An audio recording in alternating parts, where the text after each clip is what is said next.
In the headlines to the CBC NewsNight, efforts underway to address a shortage of healthcare workers in Barbados. Prime Minister Mia Mottley accepts a lifetime award for global health. The Anglican bishop worried about the number of atheists in Barbados. And in sports, triathlete Matthew Wright qualifies for the 33rd Olympiad in Paris. Broadcasting from our studios in the Pine St. Michael, this is CBC NewsNight, starting now.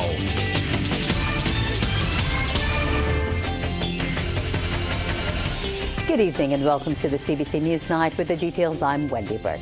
A plan has been announced to address staff shortages at the Queen Elizabeth Hospital. Officials hope it will improve service delivery at the island's lone healthcare institution. Minister in the Ministry of Health and Wellness, Davidson Ishmael, made the revelation as he addressed the meeting in the St. Michael North constituency last night. We don't have enough nurses, we don't have enough consultants, doctors, etc. We don't have enough specialists in a lot of different areas. From cardiology back down to orthopedics, all the way back down to pediatrics. We just have a shortage of the qualified staff that we need to be able to make sure that we can cater to all of the needs that come through the door. But what has this government done? Again, we're growing our economy in a people-centric way. What are we doing?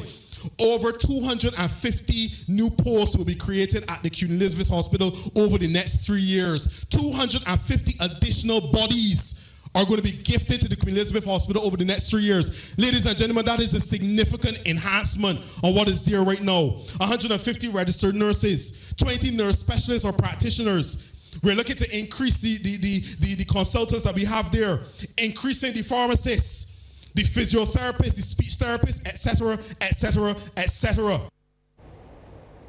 Mr. Ishmael also told constituents at the Eden Lodge Primary School there will also be major improvements to community health care with the construction of new polyclinics. Edgar Cochrane and the Eunice Gibson are being fully redone and rebuilt. And that would allow for the environs within those facilities to be completely done and brought up to a 21st century standard. And whilst that is being done as a complete rebuild, we are refurbishing the other 7 polyclinics extensively as well, so that those environs and those facilities are the level that we need them to be. Meanwhile, Mr. Ishmael has been responding to what his ministry calls serious misleading allegations in the public domain about an 8-month-old child who passed away at the Queen Elizabeth Hospital. A voice note circulating on social media suggests the baby boy died after receiving a measles, mumps and rubella or MMR vaccine in March this year. Mr. Ishmael has refuted these claims. An autopsy will determine, of course, what the cause of death is. So I can't tell you why the child would have passed away. The only thing I can do is extend condolences to the family, because losing anybody 8 months or 80 years old is a difficult thing to have to face. So we extend condolences to the family. And once the autopsy is done, they will know what would have transpired. Babies do pass away. Teenagers do pass away. Adults do pass away. People pass away from time to time. You do an autopsy to figure out why they passed away. And in this case, no different. But let me tell you today what the facts are. No person in Barbados, according to the vaccination schedule in Barbados, gets a MMR vaccine at 5 months old. And in a statement, Senior Medical Officer of Health, Dr. Ingrid Cumberbatch, has confirmed an 8-month-old child was referred to the Accident and Emergency Department of the QEH last Thursday, May the 23rd. According to Dr. Cumberbatch, the baby was unconscious on arrival and died after failed resuscitation efforts. As is a common practice for children of such age, the child had received its scheduled immunizations. These vaccines were administered at the St. Philip Polyclinic at 2, 4, and 6 months, with the last dose being administered on April 2nd, 2024. The Ministry of Health and Wellness, however, wishes to categorically state that the child had not received the mumps, measles, and rubella MMR vaccines, as is being misleadingly stated in the public domain. The policy of the Ministry of Health and Wellness is that the minimum age at which MMR vaccines are administered to children is 1 year of age. Dr. Cumberbatch is urging parents to ensure children receive their scheduled vaccinations despite warnings from the creator of the voice note not to do so. Vaccines have been issued by the expanded program of immunization in Barbados since the late 1970s. The vaccines used locally have been demonstrated to be effective at reducing the risk of disease.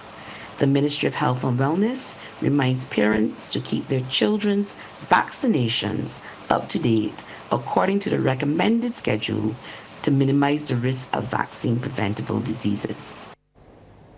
Prime Minister Mia Motley has called for a new deal to fund global public goods. She made the call as she accepted a lifetime award for global health from the Director General of the World Health Organization. The Prime Minister was presented with the award yesterday during the launch of the WHO's investment round in Geneva, Switzerland. During her address, she noted the world could no longer depend on states to be the main funders of global public goods, as public funds are increasingly difficult to find. Philanthropic organizations have done well, but they spend it on what they want, and we need them to leave 5 cents in each dollar on what the world needs. Similarly, multinational corporations, whether it is in the area of us fighting climate, us recovering from fragility and war and conflict, us as a race fighting the digital divide and being able to protect ourselves in the public space from the wonderful promise but risk of AI. Director General Dr. Tedros Adhanom Ghebreyesus says the investment round is seeking to raise billions of dollars to fund the 14th General Program of Work. A 4-year strategy seeks to reinvigorate actions needed to get the health-related sustainable development goals on track. Dr. Tedros suggested a radical course correction is necessary. The budget for implementing GPW 14 is $11.1 billion over 4 years. We estimate that about $4 billion will be secured through assessed contributions if the planned increases to which member states have committed continue. The investment round aims to mobilize the other $7 billion. Let me put that into context for you.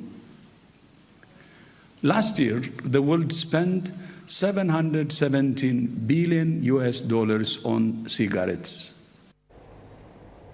DLP President Dr. Ronnie Yearwood and General Secretary Stephen Blackett will remain suspended. This following a ruling by the High Court this morning ordering that the status quo remain until June 26. Crystal Hoyt has the details. Andre Worrell and Pedro Shepard will remain as acting president and general secretary, respectively, of the Democratic Labour Party, at least until the matter returns to court next month. The Chief Justice has expressed his concern that nothing be done to bring the Democratic Labour Party into disrepute. And as such, he has ordered that the status quo be maintained. The ruling was given by Chief Justice Leslie Haynes in the High Court just after 10 a.m. He adjourned the matter to allow for the complainant to file additional documents. There are some documents which are fundamental to the application, which were not included in the application to the court. So they have 14 days, correct that error as it were. Opposition leader and DLP political leader Ralph Thorne was also present. He reinforced what will obtain in the interim regarding the 2 senior party posts. Mr.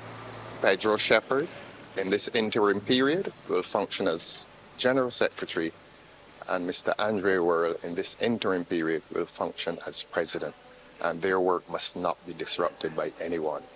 DLP member Ricardo Williams, who brought the application with a certificate of urgency, contends the manner in which Dr. Ronnie Yearwood and Steve Blackett were suspended from their posts of President and General Secretary respectively was undemocratic.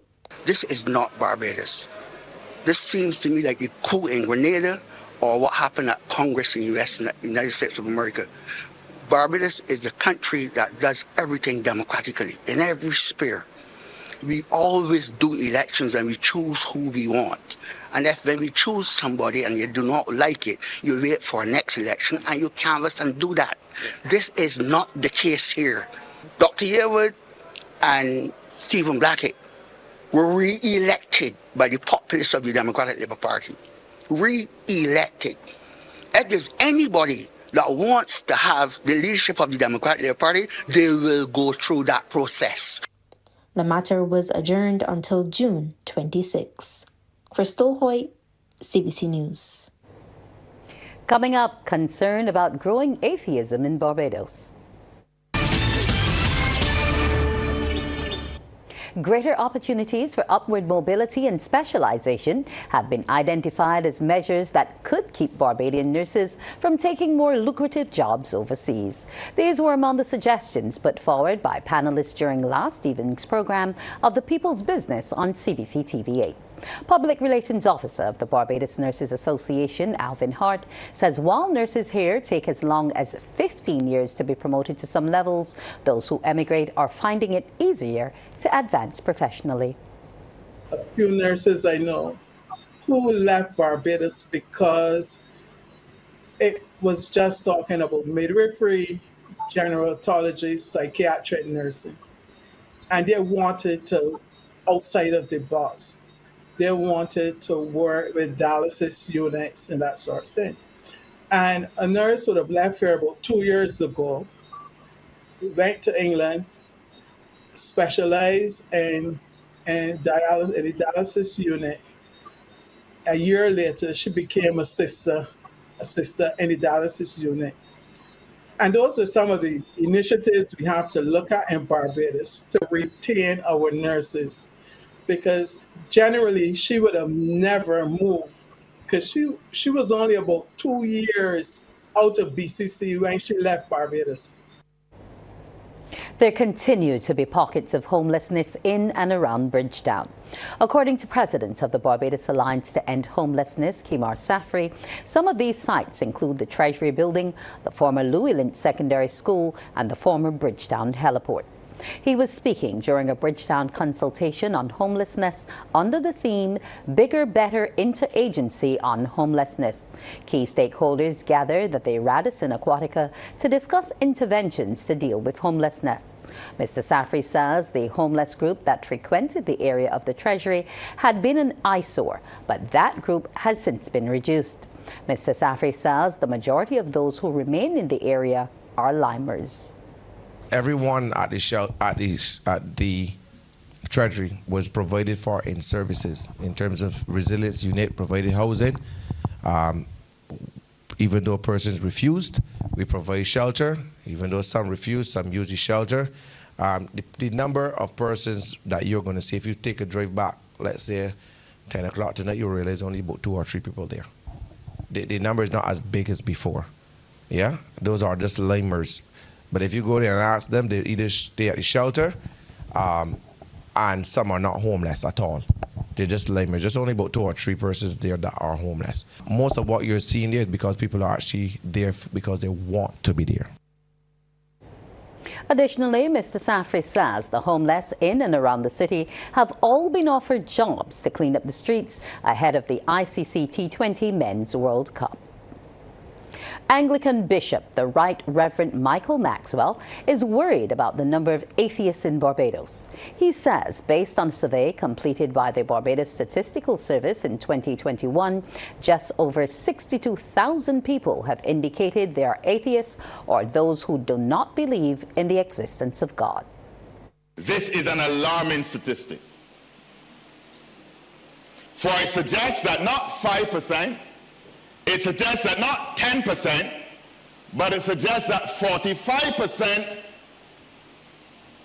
of persons living in Barbados have no affiliation with a religion or are saying that they do not believe in God. 46% of our population, just 1% over those who say that they're atheists, declare themselves as Christians. That is certainly worrying as well. Bishop Maxwell was speaking during a 50th anniversary service at the Church of Christ the King. He believes the situation stems from a failure to do missionary work, which involves going out and spreading the word. The bishop says the church has instead been in pastoral mode, only taking care of current membership. 3 Barbadians have been presented with Anthony N. Sabga Awards for Caribbean Excellence. They are pediatrics neurologist Dr. Morris Scansbury, musician and composer Dr. Stefan Walcott, and disabilities rights advocate the Most Honorable Carrie Ann Eiffel. The ceremony took place at the Barbados Hilton. The 3 Bajan awardees are upbeat about their recognition. I'd like to thank the foundation so much and thank all the local committee for recognizing my sacrifice and my love, and I hope to continue in the future. Thank you. I don't do what I do for accolades. I do what I do because I believe that persons like me have their rightful place in society.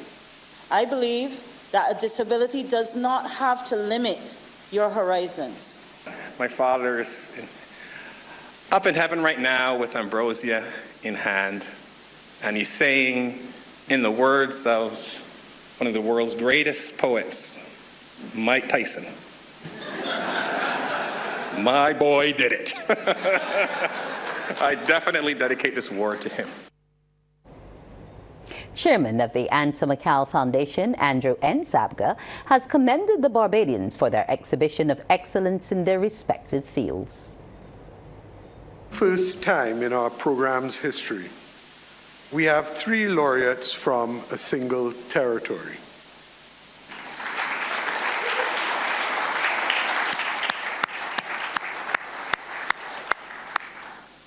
Three laureates who were either born in Barbados or have significant ties to the country. I'm going to invite you again because I think that deserves a hearty round of applause. Other awardees were Jamaican call center businessman Johan Epstein, entrepreneur laureate and Trinidadian marine biologist Dr. Diva Amon, a science and technology laureate. Sports Night is brought to you by Power Aid, Pause is Power, and by Dasani. Live first, Dasani after. Sports time now with Damien Bess. What's up in round 1, Damien? Well, good evening to you, Wendy. Good evening to our viewers and listeners. Some big news ahead of the Olympic Games for Barbados. A 2-year process has paid off for Barbadian triathlete Matthew Wright, as he has met the qualification requirement for the 2024 Paris Olympic Games. Wright finished 41st overall in the final qualification race in Cagliari, Italy yesterday, which earned him enough points to make the cut. He told CBC Sports that it has been a hard and long journey. It just means the world, you know. It's a lifelong dream and focus of going to the Olympics. And it's, when you were younger, it felt like something so far away, you know. But now I'm finally doing it, and probably a lot later than initially I thought I would be able to. You know, I'm now 32 years old and a few more gray hairs than expected. But yeah, I think it's a big story of like perseverance, of down but never out, you know. So many setbacks throughout my career, so many injuries, you know, broken bones, a lot of, in inverted commas, bad luck, you know, definitely throughout my 20s. But, you know, I stood the test of time. I persevered. Whenever things weren't working, I went and found the answers. And I think, we finally get in there, and to culminate with an Olympic qualification is beyond my wildest dreams. And so many times I was ready to give up the sport, and fortunately have amazing people around me. Wright will now be based in Cardiff in the UK for the next 8 weeks ahead of the Olympics. I have everything there, a great training squad, my physio, obviously my coaches, and it's a great place to train, so we're just going to stay there. Obviously with Paris being in Europe as well, why travel when I'm only 2 hours away? So going to stay here, train for the next 8 weeks, potentially do one more race. Not decided on what that will be yet. You know, my dream would be a top 20 ambitions for sure. I think if I execute the race. I'm capable of that. It's definitely within my grasp. But it is also the Olympics, and everyone's going to come with their A game. So I'm going to have to bring my A-star game, and I know I'm going to be there to compete, hopefully be at the front and fly that Barbados flag very high and proud. Meanwhile, there will be no representatives from Barbados in boxing at the Summer Olympic Games in Paris. Unfortunately, both Kimberly Gittins and Charles Cox were defeated in their opening round bouts at the second and final World Boxing Qualification Tournament in Thailand over the weekend. Gittins, competing in the women's 75 kg section, lost to Edorina Erangkamkar of Mongolia 4-1, with only one judge scoring a win for the Barbadian 30-27. Meanwhile, Noah Hadjit of Belgium brushed aside Cox in their 80 kg bout 5-0, with all the judges scoring for Hadjit. In football, Weymouth Wales retained the BFA Premier League title over the weekend with a 2-1 victory against Britons Hill at the Wildy Turf. Meantime, Paradise will finish fourth after a 6-3 defeat of Deacons. CBC's Anna Margaret Boyce reports. Let's take in the back end of the Premier League season. This one features Paradise in their traditional blue and yellow tops up against Deacons. 11 minutes in, Deacons dispossess and defense turns into offense for Paradise. Armando Sugar Lashley one-on-one, and that's the opening goal. The Dover boys up 1-0. 7 minutes later, Deacons were once again picking the ball out of the back of their net. Ball in behind to Roche Collins, and the right foot finish is out of the keeper's reach. Look at the celebration. Paradise in dreamland. Well, things went from bad to worse for Deacons midway through the first half. Cross into the box. Nicely set up for Jamal Watson Cummins. That was breathtaking as Paradise added another to go up 4-0. Deacons got one back just before halftime thanks to some indecision from Paradise's defense. And Kavion Innes makes no mistake. And this reaction says it all. The halftime talk seemed to be working for Deacons as they added another on the hour mark. Danico Watson rising to the occasion, and it's game on. What looked like mission impossible at the interval seemed to be possible at this stage. 4 minutes later, this happened. Shaquan Hayes on the edge of the box. Magnificent. And the finish was even better. 4-3, the score now. But any idea of this contest being turned on its head was dashed late on as Paradise went on to score two more to finish as 6-3 winners over Deacons. Second match now, Weymouth Wales in green needing a victory over Britons Hill to become champions again. And they were off to the perfect start. Just what the doctor ordered. Romario Hayward with the finish with 4 minutes on the clock. Somebody put the champagne on ice. The champions in waiting up 1-0. But Britons Hill were not prepared to just hand Wales the title and were looking to spoil the party. 6 minutes later, they were back on level terms. Neat finish from Romel Bueno. That's 1-1. Nevertheless, Wales, as they did throughout the season, showed their experience and gained the lead just before halftime. This should have been a penalty, but it drops back to Elijah Downey, who delivers a goal worth more than the BFA Premier League title and a cash prize of $50,000. Not sure what the debate is about here. Despite the drama, Wales were crowned champions with a 2-1 victory over Britons Hill. And Mark Goodrich Boyce, CBC Sports. Yeah, thanks, Anmar. Well, Alicia Archer secured the bronze medal for Barbados at the recently concluded women's singles 8-ball pool tournament at the Wildy Gym. Archer finished third behind the Jamaican duo of Carrie-Ann Powell Robinson and Lorraine Dash. Powell Robinson took the Queen of the Green title after an unbeaten streak, defeating defending champion Dash 8-3 in the final. The tournament, featuring a double elimination format, gave each competitor a chance to advance even after a first loss. Dash sailed through the competition from day one with her standout match coming against American Lenora Donovan Chen. Down 4-0, she mounted a remarkable comeback to win 6-5, securing her place in the semis. Donovan Chen then faced off against Barbadian Archer in a tense battle, ultimately losing and being eliminated from the competition. Archer, driven by her initial loss to Paul Robinson, demonstrated her resilience with a series of 3-2 victories over Rebecca Carter and Tricia King, also of Barbados, and Shazara Bakash of Trinidad, who finished in 4th place. Despite her efforts, Archer couldn't overcome the skill of the Jamaican pool players and was defeated 3-0 by Dash. This victory allowed Dash a second opportunity to face the newly crowned champion Paul Robinson in the finals, but she lost again. With her unbeaten record intact, Paul Robinson solidified her status as the Queen of the Green in the region. The Business Report is brought to you with the kind compliments of the National Insurance and Social Security Service. More than a contribution, it's your lifeline. A Lapiscalpo art studio will soon open its doors for business in Barbados.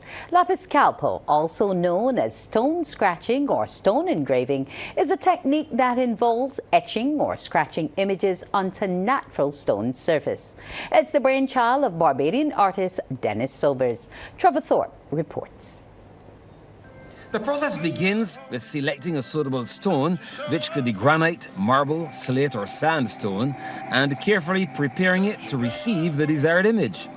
The creator and artist tells the Business Report it requires patience, precision, and a deep understanding of the stone's properties. Well, Lapiscalpo is the form of art on natural Barbados stones. The stones that I use are sedimentary rock, not coral stone, not limestone. These rocks have been washed up on the beach in certain areas where they have been compounded against each other for thousands of years, giving you the density of it. So Lapiscalpo allows me then to put ink onto the stone, and then I use a scalpel to scratch it off. Thus the name of Lapiscalpo, which is lapis is Latin for stone, and scalpel, which means to scratch or to scrape. So I'm basically scratching the imagery off of the stone, giving you the original looks of portraits and any issue, any item or any picture you could possibly want on a stone. The artist says discussions are already taking place with regards to opening the doors of the studio. He says the public can also provide personal pieces. I have just I'm getting approval now from the Coastal Zone unit to make sure that I am authorized, and I am, because they themselves see and I'm very impressed with it. But in order to sell it, you don't want persons overseas to think that we're going into the ocean and taking something up. So right now I'm not anywhere as of yet, but I'm looking forward to having my own studio further up in the north of St. Lucie, and eventually also the hotels in Barbados. I'll be able to decorate their locations and restaurants with especially the sea fans. Mr. Sober says nature is not disturbed by Lapiscalpo, but is enhanced. They have an oil inside of every single one of them that by manipulating that oil by means of other methods, I can now shape the sea fans and the sea rods into any shape that I possibly want to put them in. And then we have the pictures of the items of of what looks like flowers. They're not flowers. They're actually patria plants that we have growing in Barbados. So I apply those to the ends of the sea whips and the sea rods, which give them a look of a bouquet. And they're natural, and they're 100% made in Barbados and made of Barbados. The artist says the process is new to Barbados, and he's willing to offer training in the discipline. Trevor Thorpe for the Business Report. The U.S. Embassy in Bridgetown has formed an aviation working group to support improved air travel and economic development in the region. The announcement from U.S. Ambassador to Barbados and the Eastern Caribbean, Roger Nias. The ambassador assembled a group of embassy aviation and economic development experts following his discussions with all 7 prime ministers from Barbados and the Eastern Caribbean. According to him, the lack of a robust and economical inter-island air transportation network is impeding the economic growth and sustainability of Barbados and the Eastern Caribbean. Welcome back, Damien. What do you have for us in this sports segment? Thanks so much, Wendy. Well, Jason Holder's absence from the West Indies team for the upcoming ICC T20 World Cup is a blow for the regional side. Although Holder won't be there due to injury, his former teammate Ashley Nurse believes home advantage is what the Windies have on their opponents. Nurse also says Holder's replacement is a decent choice. It's a very important talking to for the West Indies, Andrew. You know, guy that balls, no ball, come and smack the ball at the end. You can bat when we're in trouble. He comes and bat, soak up some balls, soak up some pressure, play great shots. Losing the all-round of Jason Holder's stature before the World Cup is going to be a big blow for us. But at the end, I did say before, we're playing in home conditions, and we know the conditions as well. As you said, we just won the series against South Africa, a very good team in Jamaica. And obviously, we're going to travel around the Caribbean. No one knows the conditions like us. So, as I said, it's just about playing each game at a time and to stick to our game plans, and hopefully they can get the job done. What about the replacement of McCoy? Were you surprised that he was selected? I thought he was selected obviously because of the experience. I'm a bit different with left hand as well, so it's up to him now. As Marian said before, it's big boots to fill. I mean, his confidence is not the greatest at the moment, but at the end of the day, big tournament, you can probably step up and be the hero for us. Well, Harrison College totally outplayed Christchurch Foundation when the National Sports Council Under-15 basketball competition continued recently. Playing at Churchill, 8C never trailed as they hammered the hosts by a 62-point margin, 76-14. Christchurch Foundation in the black jerseys playing Harrison College. Closing stages of this one with 8C totally dominating proceedings, up 42-9. With just minutes left on the clock. 8C had 3 players in double figures, led by Jelani Marshall with 24, including Isaac Griffith 14, and this man Darren Messiah with 15 points. The defense from 8C just stifling Foundation's efforts. Griffith takes it right to the hoop for 2. Zebediah Simpson led Foundation with 6 points, and Janelle Pilgrim, he had 5, but this was another lopsided matchup. Foundation, they did manage to reach double figures, but Harrison College winning by a country mile, 76-14. Thanks for viewing. Do enjoy the rest of your evening.